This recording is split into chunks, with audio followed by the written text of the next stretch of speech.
As organizations rush to adapt AI and navigate a rapid digital transformation, a troubling paradox is indeed emerging. According to my friends over at LinkedIn, they report that 93% of executives today in the IT space that they're confident in their IT's ability to navigate the shift. However, 29% of these leaders say that AI has already exposed sensitive and unauthorized data.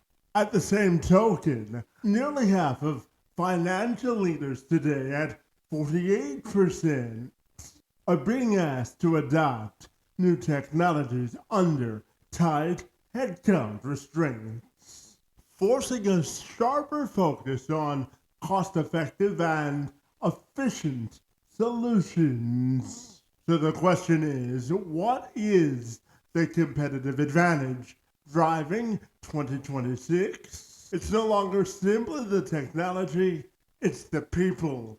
Research continues to reinforce this shift. A recent study by Deloitte revealed that 59% of organizations are still taking a technology-first approach to AI. Those companies are 1.6 times more likely to fall short of expected expectations and returns compared to those who adopt and are privy to a human-centered strategy. Furthermore, insight from McKinsey Company says that 48% of today's chief financial officers are focused on navigating aspects such as inflation, regulatory pressures, while adapting new technology.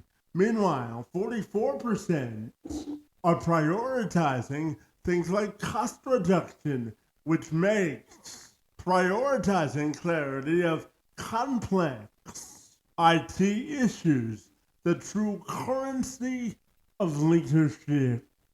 In this episode, I had the opportunity to have a conversation with my friend Noah Landow. He's the CEO and founder of Macktez.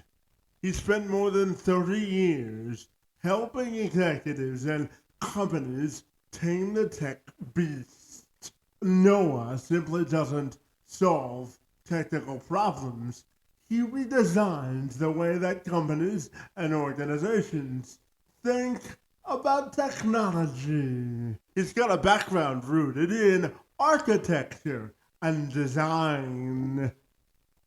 His philosophy is simple yet powerful. He believes that technology should have a structural integrity and serve both the people and the mission it's intended to serve. And he joined me this week to discuss just how exactly he helps organizations cut through the technology clutter and get to a technical solution that incorporates both the technical and human expertise. I'm Kevin McShann. Let's have this conversation.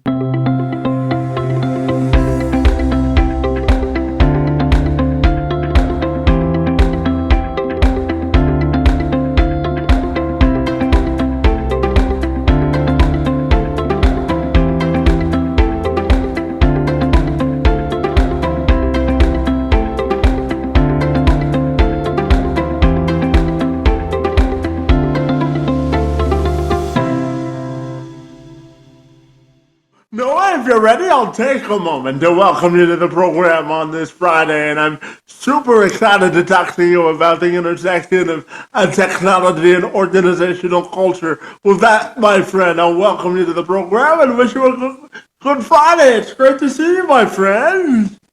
Great to see you as well. Thank you for your welcome and your hospitality.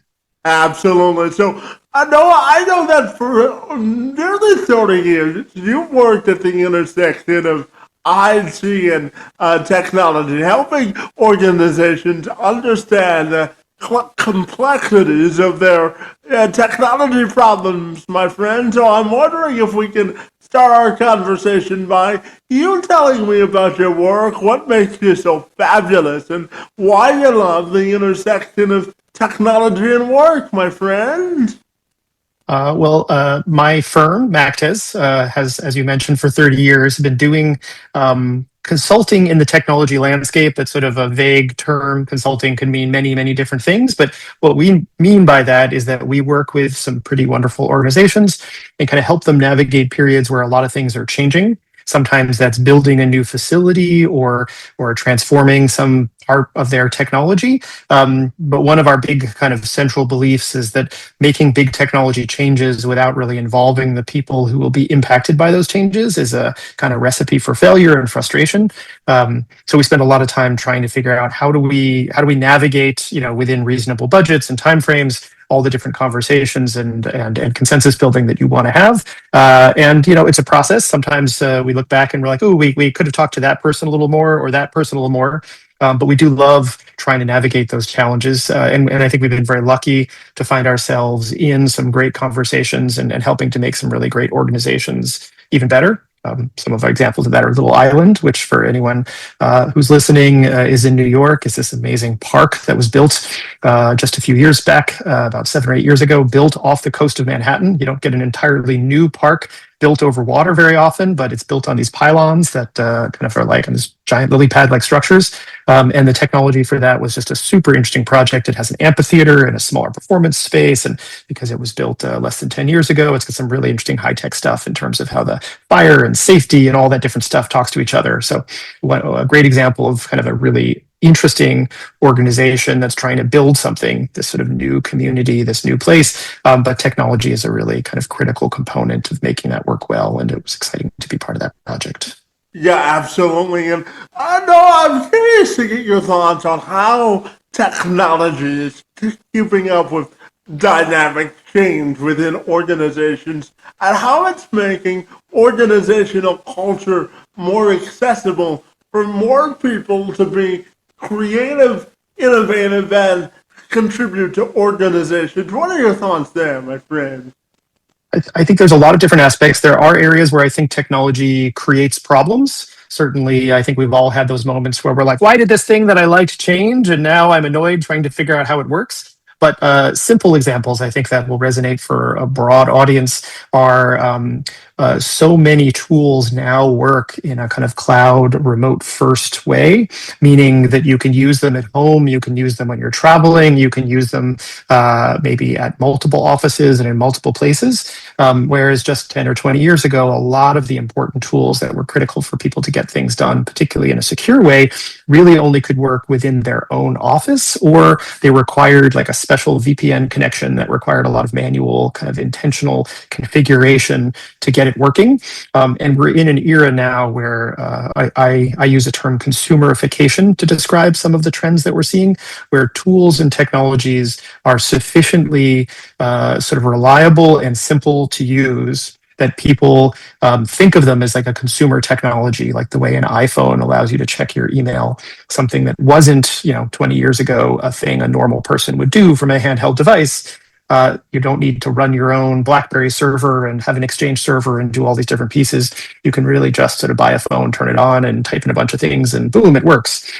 That's exciting. It does create some challenges, particularly from the perspective of controlling and vetting technology systems and making sure that they kind of work within the constraints, the compliance or legal or safety requirements of an organization.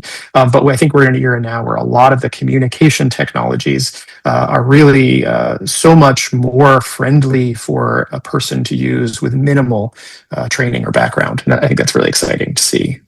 Yeah, absolutely. And no, I know that you have a background rooted in both architecture and design, my friend, and you're focused on the structural integrity of systems, ensuring that they support rather both the people and their mission, my friend. That technology is intended to support. So tell me, how do we go from the structural integrity of technology design and making sure that it supports the mission that it's intended to support, my friend. What are your thoughts there?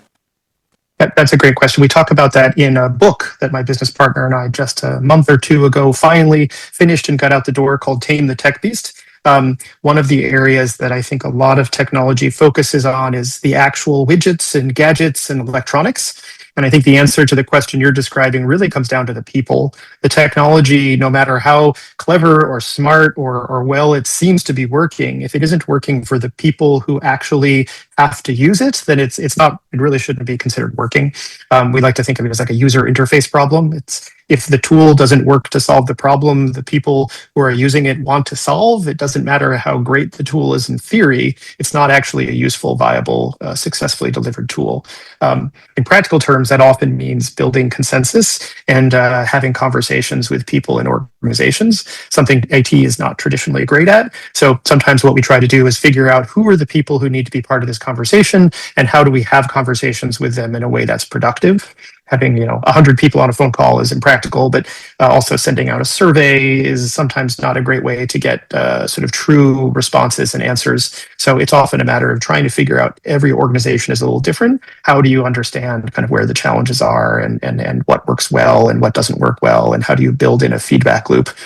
Also, people are kind of a little complicated and a little messy, and sometimes people change their minds. They like something and then they don't like it and they like it again. So recognizing that that's a dynamic process, that that's a thing that isn't sort of fixed in time. You make a change, and sometimes tiny details that seem like they would be unimportant can have huge ramifications for a subset of the people who are supposed to use it.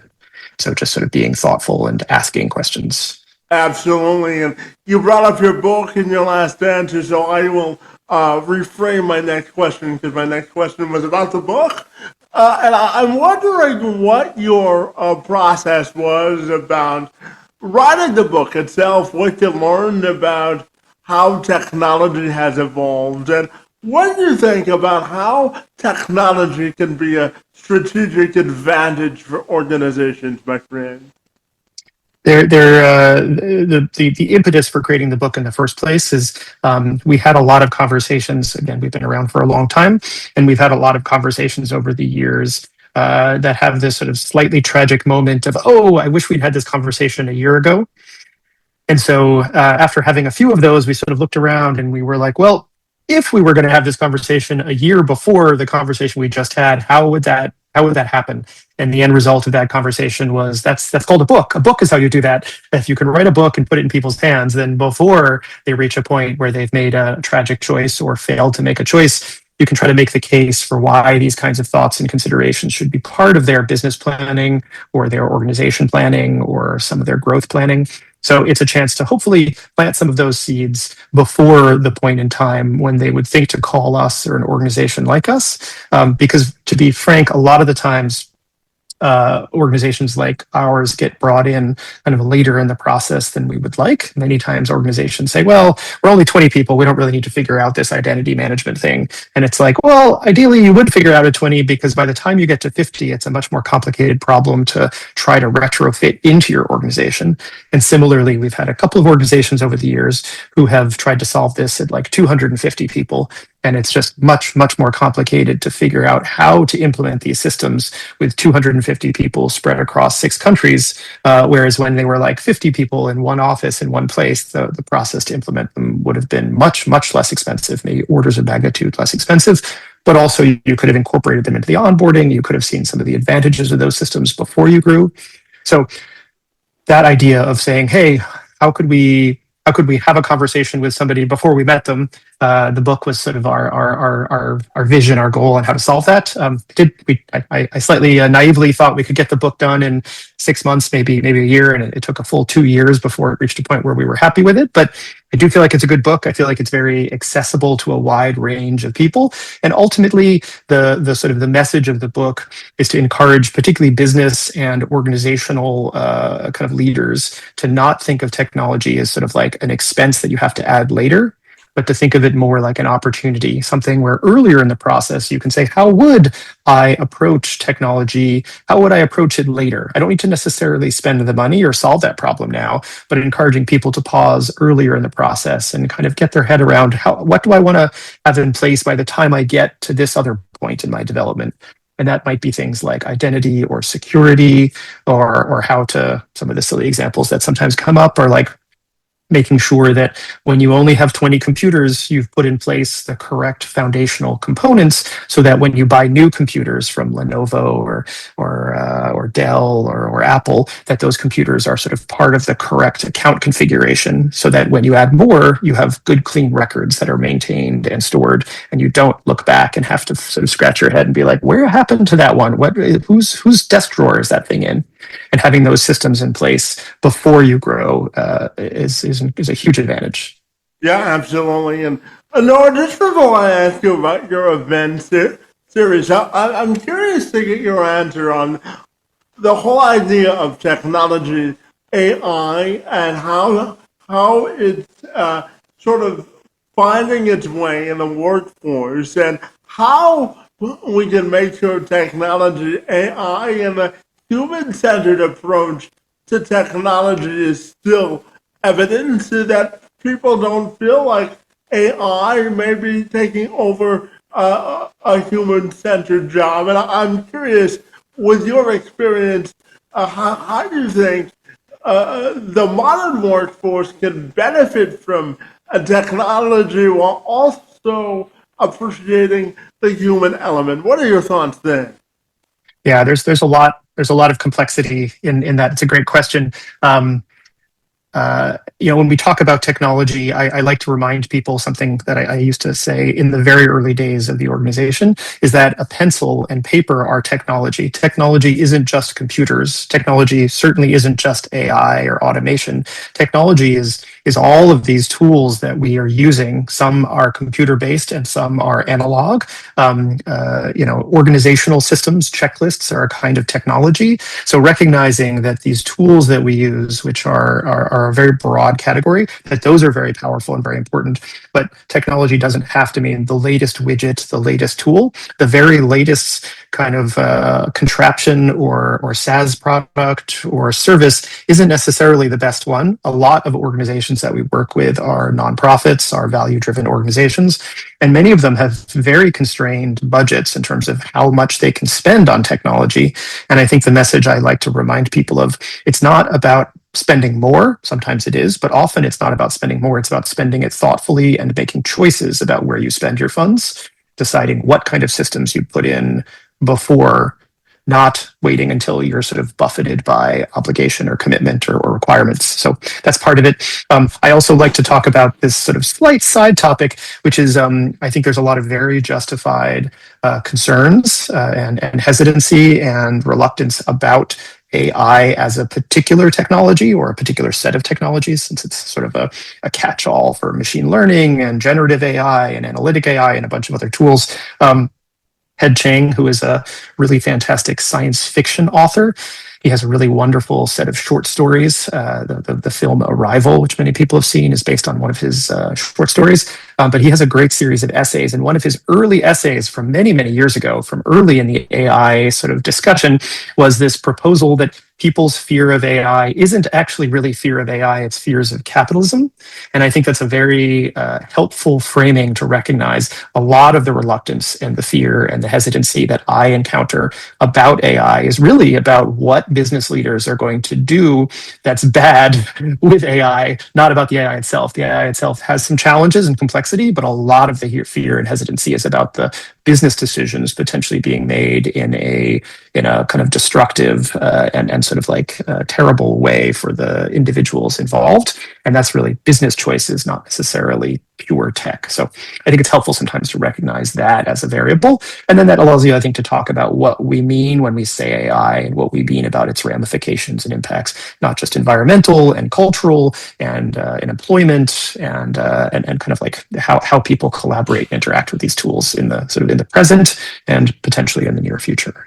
Absolutely. And Noah, I'm curious to ask you about your, your event series called tech event, a series where you support for innovative cultural institutions, my friend. What do you want people to know about the event series you run and how it works, my friend? Awesome. I appreciate you giving me a chance to talk about Teta Tech, which is it's now in its third year. Is a roughly monthly, sometimes we have two events in a month and sometimes we skip a month, but it's roughly every month event series in person. It's in the East Village of New York City, so it's very place based. It's not a remote. We don't stream it. It's not online. You have to show up actually to our office. We're on 11th Street, right near kind of Union Square and Tompkins Square Park.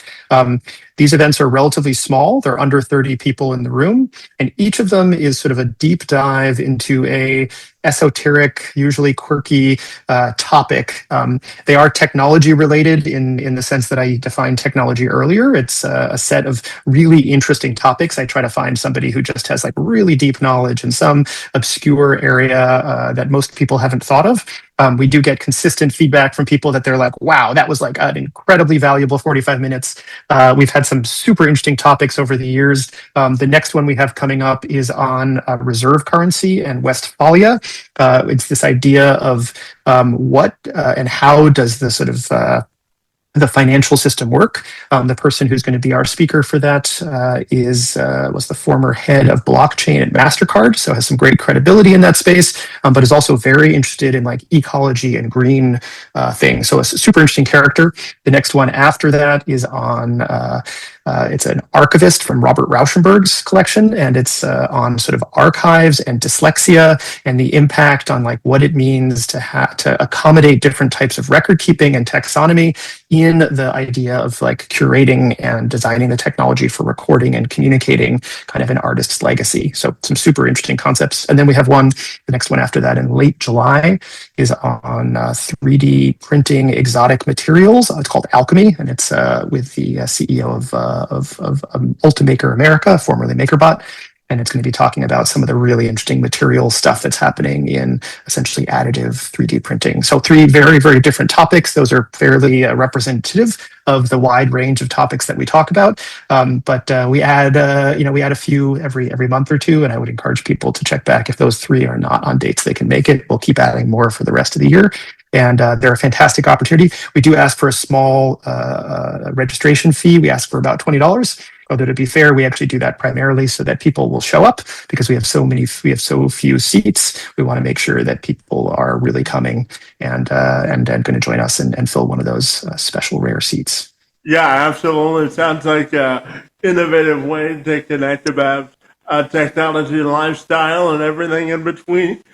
But Noah, before I ask you about the essay you wrote, my friend, I'm sitting here curious about your perspective on how to not get oversaturated by technology, because sometimes it's like technology is like instant coffee, a new way of thinking about innovative technology comes out, it seems, every 10 minutes. So from a technology perspective, tell me how important it is, and how do you think people can still embrace technology without becoming oversaturated? What are your thoughts there, my friend?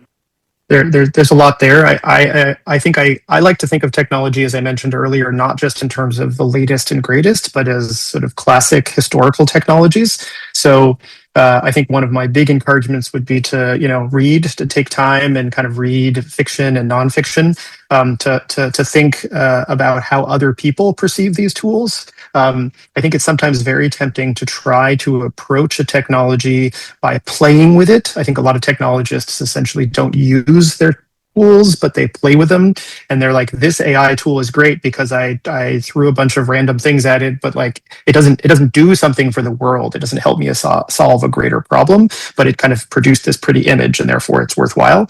So I think one of my pitches to people is to sort of make sure the why, like, why are you doing this? Why does this tool matter? And to make sure that you're serving some larger purpose. I think that could be about a community, as I mentioned. right before we began this. I hosted a panel earlier this week specifically on kind of like how community works at work and outside of work, and what does it mean to have a community in a workplace, and how do you cultivate and support that. And those are examples of things where I use a lot of technology. In my case, I use a lot of AI to help come up with questions, but I also have a collaborator who I work with, an assistant, who helps me put together those questions. So it's not just sort of me talking to Gemini or Claude, but the two of us interacting and being like, hey, let's get a different way to think about how to frame these questions. Let's think about what words we might want to define. Let's think about kind of like what kind of information and question we want to kind of like ask the room during this event. So those are all areas where the sort of existing set of AI tools are very helpful for generating and refining some of those ideas, but making sure that you're still bringing those conversations into a human relationship. You're still talking to other people. You're not just sort of listening to these sort of echo chambers that we can find ourselves in. So that's one. And number two is I think it's really important to kind of turn off the screen, walk away, go do something physical. For many years, I've done a martial arts called Aikido-Jitsu, a Japanese martial art that's predates the Meiji Restoration. So it's been around for a very, very long time. And I think just having sort of like an intellectual, physical activity that gets you to go do stuff is sort of super important. Yeah, absolutely. And I know, as I alluded to earlier, you wrote an essay called Pivot to Profit Building Trust in Technology Leadership, where you discuss how a simple favor set of servers, which evolved 29 years ago and led to the technology firm you run now. And you explain your architectural background, my friend, which influences your approach to the work you do today. So tell me about the essay, how it formed the basis of your company, and what you want people to know about why you wrote it, buddy. Sure, sure. So my undergraduate degree is in architecture, and I do think architecture is one of those things that when you find yourself thinking of things spatially and volumetrically, even if your professional focus takes you elsewhere, it still informs how you think about the world and how you think about projects and how you think about systems. One of the TED-a-Tech events actually last year was called After Architecture. It was specifically a talk on people who have done architecture as an undergraduate or graduate program and then now don't build buildings or design space. And so it was a very interesting group of about 20 people who had this varied set of experiences around architecture as sort of a mode of thought, as a way of structuring and approaching and designing systems, but not necessarily thinking about architecture as a kind of like physical built construction and interior design. It's also interesting because I'm in, of course, the tech space where very often when people use the word architecture, they're actually talking about designing sort of like IT systems. They're talking about like cloud architectures or Kubernetes or serverless and all these different tools that are part of like virtual systems. So when I'm talking about architecture, I'm generally referring to actual built architecture, buildings and offices and homes. But I do think that that perspective has certainly informed my approach to thinking about space. Also, our firm does do some physical work. We do have a team that does low voltage installations and does access control and wireless networks and video conferencing. And I think having an understanding of how physical space works and how things work in a physical space is important. For example, one of the most common challenges a lot of organizations struggle with when they're trying to kind of make a video conferencing thing work in their office is that the acoustics, the way sound works in the room, is often much more important than which electronic gadgets you buy and install in the room. So it's an example of one of those areas where it's like, hey, before you pick the like $5,000 in electronic cameras and screens and widgets and controllers, before you spend money on that, take a moment and think about how does the room sound? Does it have an echo in it? Does it sound flat? Is the ceiling high? Is the ceiling low? Are there curtains? Is there a carpet? So understanding that the way that the acoustics of a room kind of make you feel and the way that you hear and experience sound in the room is sort of a precursor to adding the sort of higher tech stuff like video conferencing and speakers and microphones. So that's an area where those two really inform each other and kind of like build awareness. And then you asked a little bit about this essay. one of my projects this year was to try to pull out on my personal website on noahlandow.com, which is my personal page, some of the appearances, since I've been on a bunch of really wonderful podcasts over the last few years now, and also some essays and some thoughts. So I try to like save up some ideas. And that particular one was a really great conversation with someone named Pam Jordan, where we were talking about the sort of like what the last 30 years have been like, and why and how sort of Macktez has evolved. The technologies that we talk about when we talk about technologies in IT now are just so radically different than they were 30 years ago. And Macktez is celebrating its 30th anniversary in September, so just a few months from now. And so, sort of thinking a little bit about what does that mean, what has changed, and what are the ramifications of that. I do think a big part of it is, it's really about the people. Remembering that the technology really is here to serve the human beings. It's here to serve the staff, the people, the teams, and not lose track of that, and really, remember ultimately why we do these things. We're successful as businesses because of the people who work in the businesses, not just because of the bottom line, not just because of the dollars. Yeah, absolutely. And I'm curious to get your thoughts on this study from LinkedIn that was published last year. It said that 93% of IT leaders say that they're confident in their ability to sort of govern their AI sort of, transition or adoption. But they also said that 29% of IT leaders firmly admit that, artificial intelligence has already exposed sensitive or unauthorized data, my friend. So tell me about your thoughts on those findings. Why do you think so many IT professionals are confident in their ability to handle their IT governance, my friend, and how we can protect organizations in not releasing sensitive or unauthorized data? What are your thoughts there, my friend? There's a complex set of answers there. I think, unfortunately, one piece of that answer is probably that a lot of IT leaders are, I think, a little overconfident in their relationship to new technologies. I do think that's endemic in the industry. A lot of technology sort of leadership is rewarded for being kind of a little overconfident. So I think there's a little bit of a challenge there, and that it's very difficult, I think, in the IT landscape to be like, I really don't know what's happening, that you don't get rewarded for saying that. So a lot of overconfidence, I think, gets exhibited in the leadership side. That having been said, I think in private, many IT and CTOs and directors of IT and IT leaders will talk in private, quite frankly, about how unexpected many of the moments in AI, machine learning, and sort of systems have been over the last few years. There have been numerous moments in time where I think many of my peers have looked around and been like, I did not expect that. That is interesting. I think Mythos, most recently, just this last few weeks, I think is a great example of something where it's like, it's a little unclear exactly how real a security risk this kind of high-end new set of models and their frameworks offer. But if they offer even a tiny proportion of the risk that they seem to, then that has some huge implications. There's a great security researcher named Bruce Schneier who has written quite a number of essays on this idea of like, what are the ramifications on the attack and defense side of security? And I think that there's a significant set of uncertainty about kind of like how those two will progress. Like sometimes in security circles, it's sort of like inching back and forth as different attackers and defenders take advantage of a new technology. It's very difficult to tell how offset those two will be, how controlled or how uncontrolled. So that's, I think, an area where there's a lot of unknowns.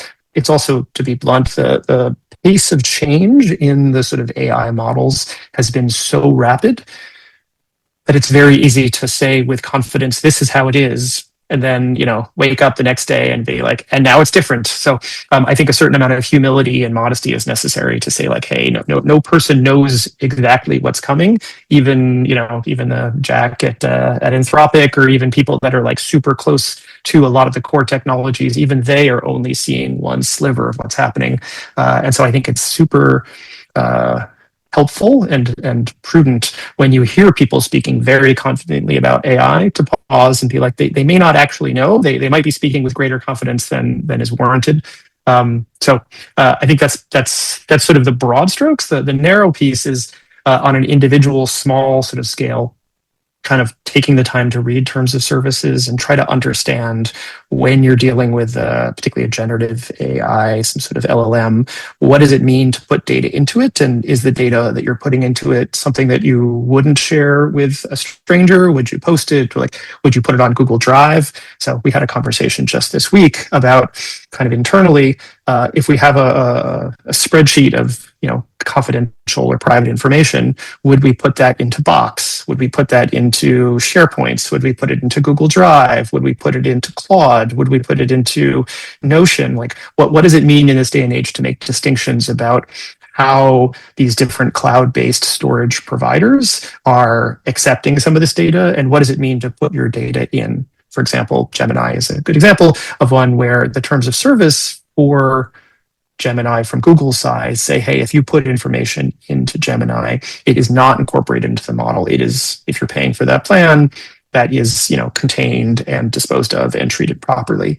Of course, you have to trust that those cloud providers are acting in good faith and actually doing what they say they're doing, and B, you also have to trust that they haven't made any mistakes, that they haven't accidentally pulled some of that data out or cached it or left it somewhere else or sent it to a third party. But I do think those are areas there where there's a lot of, in some ways, the SaaS products that we have spent the last 10 or 15 years moving a lot of our data to have many of the same considerations as these sort of AI tools. And in the same way as you want to be careful about being like, is it okay to put this thing on Drive or not? I think you want to be extra careful about putting things into AI and also recognizing that once they're in AI, what do you do with them? How accessible are they? Yeah, absolutely. And no, I know that you believe that, at its best and at its core, technology is only half of the equation. You say the other half involves listening and learning. We talked about this a little bit earlier, and understanding people and their needs, and then building systems and organizations that meet their needs, my friend. So tell me, how do you think, technology and listening are interconnected, my friend? That's a great thought. I think whenever you're making important choices that impact particularly large groups of people, but really any people, it's important to listen to what those people have to say. And I think that's an area where, much like the overconfidence of a lot of technology leaders I mentioned earlier, there's a tendency for technology to be something that's like, well, this is the only option, I'm just going to do it.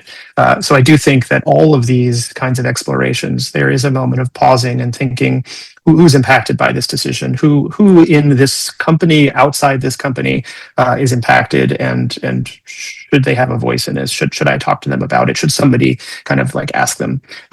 You can't ask every single user of every single system. There are constraints about how practical that can be. But I do think, like a lot of things in life, it starts by just pausing and asking that question. The answer to that question isn't always yes. Sometimes the answer is, we can't have a conversation with 400 people.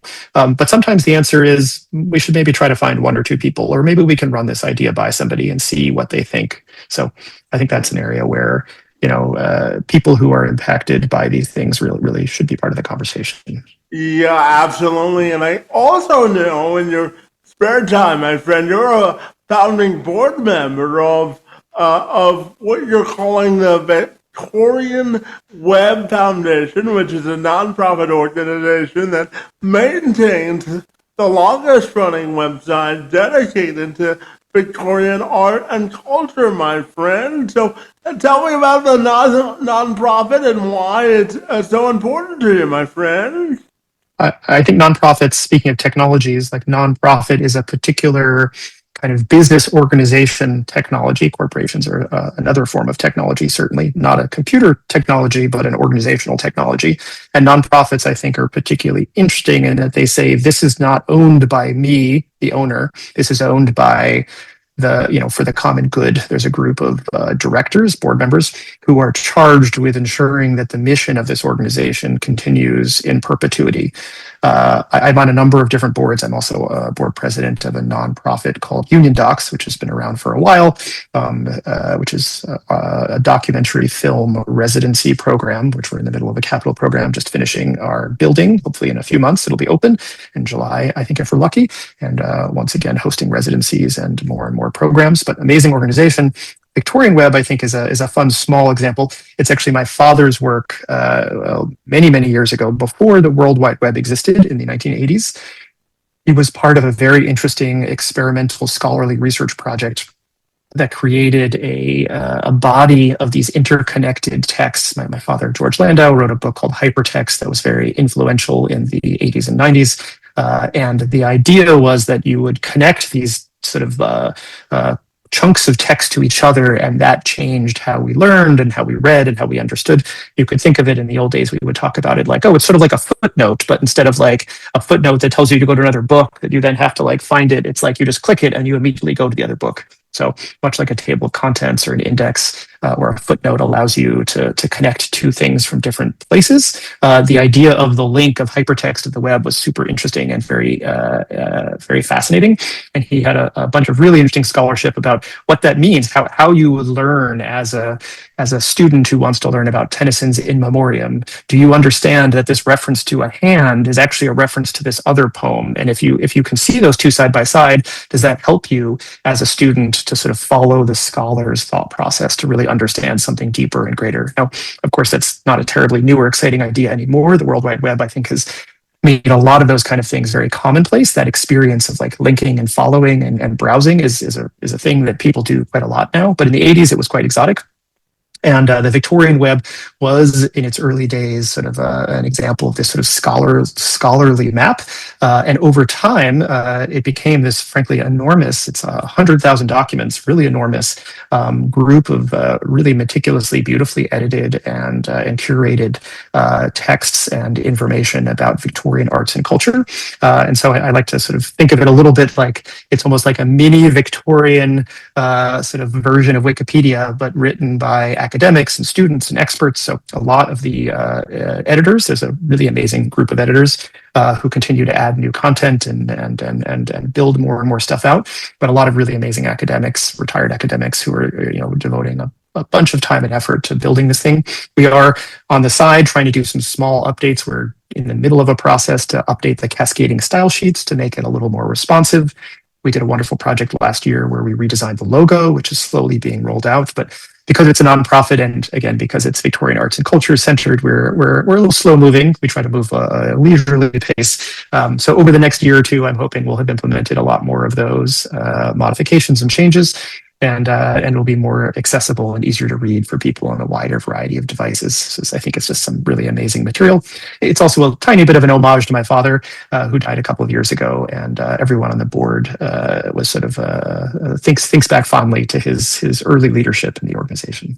Well, what a tribute to him, and I'm sure you're proud of that work, my friend, and I wish you the best of luck with that. But I also wanted to ask you about, what do you think it means to have a vision in an organization that is forward thinking, that also helps organizational culture to grow? So, what do you think is the intersection between a forward thinking organization and technology's involvement, my friend?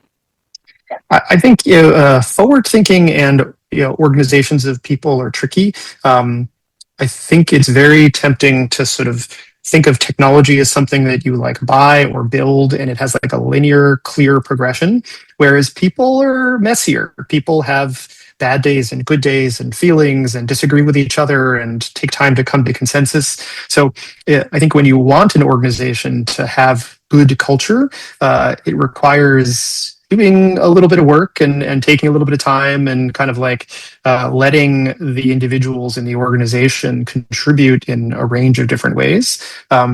It's sometimes very difficult, I find, to tell in the moment when a kind of organization is doing well or not doing well. I like to sort of think of it a little bit in my own head as like when you're the boss, when you're the CEO or the president of a board, it's like you're steering a very large boat and you can make small changes, but it takes a while for those changes to take effect. And so really your job is to try to make sure that this boat is facing in a good, responsible, appropriate direction. But if you suddenly find yourself under difficult circumstances, the tools at your disposal to modify that as the leader are not the same as a person who's like standing there next to the keel or next to the steering or next to the engine driver or the motor or something. And so the tools at your disposal vary a lot and require a lot of kind of like discussion and debate internally. It's also, I think, interesting in this day and age. We talked about AI. One of the questions in front of us is how and what kind of impact agentic, which is, I think, the next sort of big thing with AI, how that will interact with some of these questions of culture and community and organization.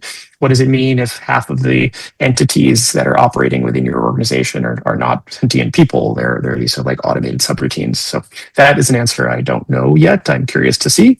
But I think there's some very interesting kind of potential developments happening in that space. And I'm curious to see how people's collaborations and management skills evolve to accommodate some of those kind of new challenges. Yeah, absolutely. And Noah, as you know, doing your research on me, my friend, I was born with cerebral palsy, and I work to sort of amplify organizations' commitment to hiring folks with disabilities. And I'm wondering for you, how technology can help organizations get over some of those attitudinal barriers for hiring folks with disabilities. And more broadly, I'm wondering how we can make technology more accessible to organizations at large. What are your thoughts there, my friend? Well, I think one of the smallest and simplest examples of that is the kind of COVID progression, I think, revealed to many business leaders that some work can be done remotely. And I certainly think one of the most effective ways to navigate some of the sort of biases and challenges is to recognize that do people need to travel into the office? Our firm is fully hybrid, meaning some of the team members come in and some don't. And we recognize that there are members of our team who go on site and climb up ladders and connect things to the tops of wires and contraptions. And those individuals have different expectations in terms of mobility than somebody who's doing database development. So I think I'm a big believer in not creating unnecessary burdens that prevent people with a wide range of different personal preferences. I think there's physical challenges, but there's also, I think, a wide range of like neurotypical and neuroatypical. There's a lot of emotional components. There's even environmental ones. Some people find a lot of offices are very cold, and some find them too warm, and some want a lot more sunlight, and some like standing, and some like sitting. So even in the areas which are much more kind of banal and generic, recognizing that there's a wide variety and that accommodating as many of those as possible only makes the organizations better and stronger. And creating unnecessary obstacles to performance and work that don't actually have a real basis in hard numbers and science is something I really encourage people not to do. Don't make people come back to the office unless there's a real powerful need for that. Make sure you've thought that through before you push for it. Yeah, absolutely. And no, I'm also curious to ask you, how do you think organizations can rethink both efficiency and effectiveness and using technology not to work harder but smarter, my friend? What are your thoughts on the intersection of efficiency, effectiveness, and technology's involvement in it, my friend? That there's an interesting idea. I think efficiency is something that, particularly for business leaders, but I think in a lot of narrative is seen as something that's really, really good. But I think it's helpful to remember that efficiency, in like the classical sense of the word, is an opposite to resiliency. The more efficient something is, the less wasted excess capacity buffer resources are involved. So essentially, the closer it is to the bone. So although efficiency has many good things, people don't like systems that are wildly inefficient.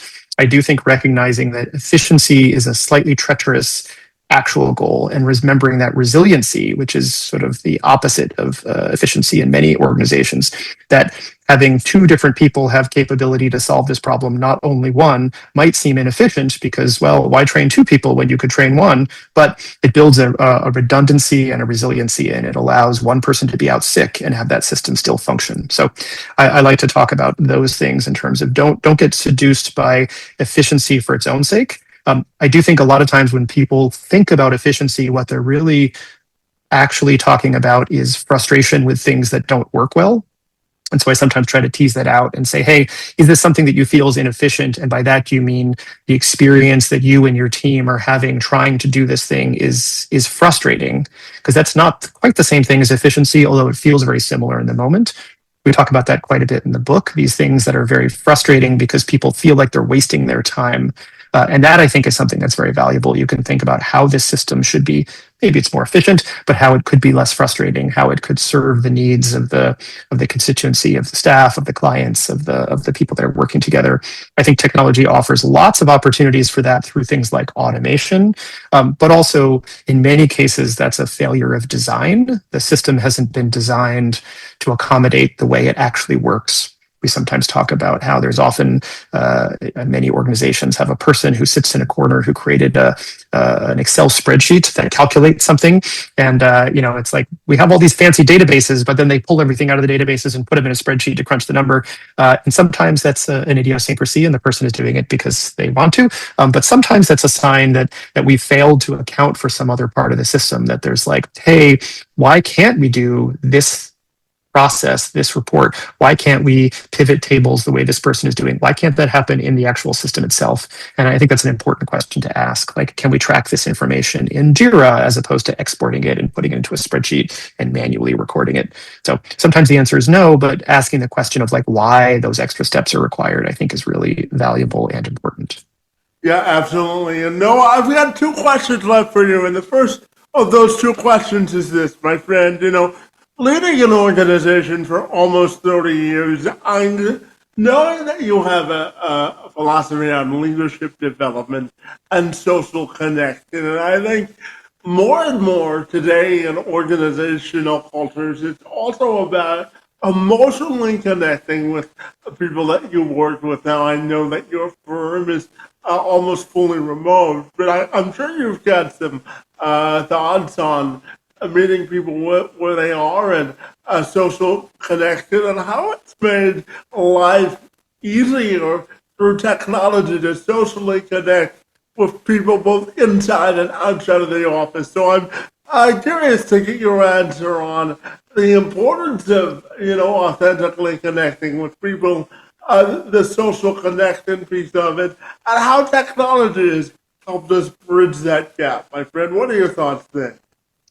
Yeah, the panel discussion I mentioned earlier on Wednesday morning touched on this as well. One of my questions was, we talk about community and building community within organizations, and by that, do we mean physically coming together? Our entire team used to have lunch together every Friday many years ago, before COVID, and I think that was a very interesting experience. It was like the team all made a point of coming in every Friday for an hour, and I enjoyed that, and I certainly found that to be a great experience from my side.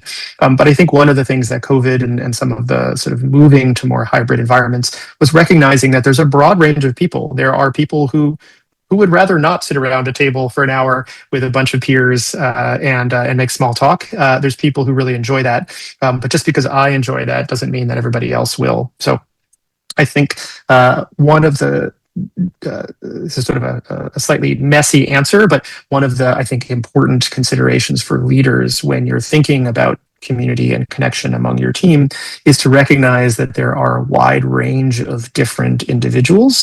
Some of those people perhaps really like coming together and talking in person. Some just want to be left alone and want to be able to like crunch their numbers and do their work and write their code. Others are happy to do phone calls, but they don't want to be on camera.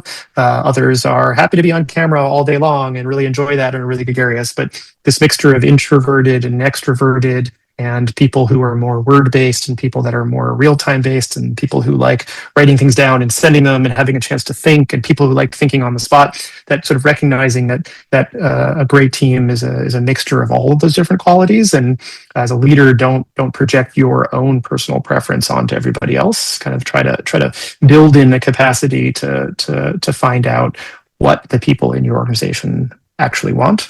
In our case, we're relatively small. We're under 20 people.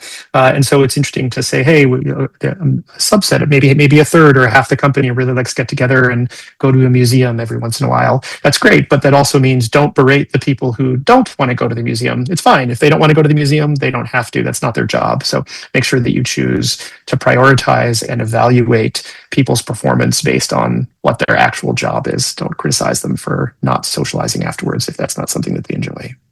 Yeah, absolutely. And so my final question is, I'm interested to know your why, my friend, and why you do what you do, and how you hope it contributes to your own personal and professional legacy. And I'm also curious to ask you about how important is a self-reflection for you on a personal basis, my friend. What are your thoughts there? I think self-reflection is hugely important.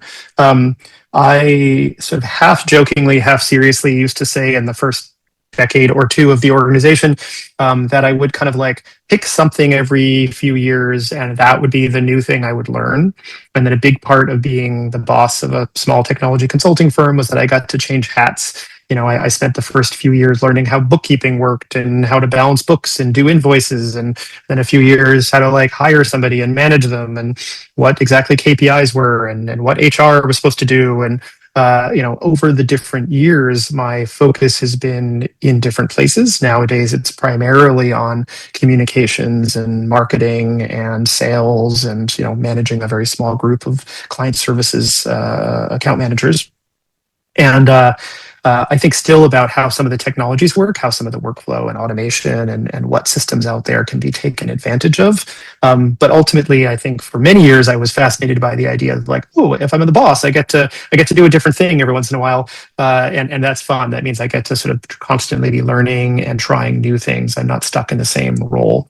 I think as I've grown older and now I'm in my in this coming up on 30 years, I now think of that sort of like that is the actual job description of the CEO. I think that's often commonly talked about in the context of startups, but I think it's true everywhere.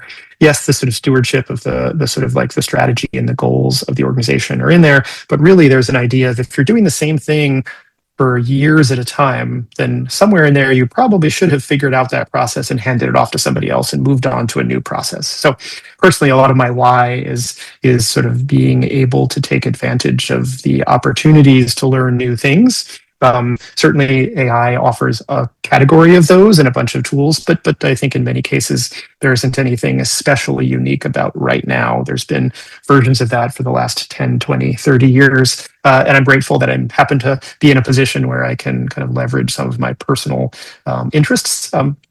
I also am a huge believer from a why perspective on, if you want your life to have meaning and you want to care about what you do, then the first thing you need to do is sort of take care of yourself. There's sort of like an onion of like, take care of yourself, try to make sure you sleep enough and eat enough and get exercise, and then take care of your loved ones. Make sure that the people in your family and the immediate circle around you, that you're doing the things that make you feel like they are being treated with respect and that they're being heard and that they're participants in your each other's lives. And then move on to like the work and communities that you're part of, and kind of like make sure that you're bringing your full self to that you feel sincere and you feel kind of engaged. And then lastly, and only lastly, then I think you can start thinking about like larger conceptual things like do you have art that you want to leave behind, or children, or a foundation or a nonprofit or something. So recognizing that sort of like longer term legacy is interesting, but that you really have to sort of move through those layers in sequence. Yeah, absolutely. And finally, Noah, tell me if people want to get connected with a Macktez or yourself personally, what's the best way they can do that, my friend? The simplest way is probably just go to the Macktez website, MACKTEZ.com. There's a contact us section. There's also a contact form on my personal website if this is not about Macktez and just about a personal line of inquiry, my personal website is just my name, Noah, Noah, Landow, Landow.com. Well, fabulous, my friend. Well, I have to tell you, this was a fascinating and innovative way to end my week talking about workplace culture and the role that technology plays within it. I want to thank you for your commitment to advancing technology forward and implementing it into the workforce, my friend. It was a great pleasure to have a few minutes to talk to you, and I want to thank you for engaging in conversation. It's most appreciated. Absolutely, it was a pleasure. Thank you for the great questions and for putting this all together. I'm excited to join the amazing group of people that you've gathered for these conversations.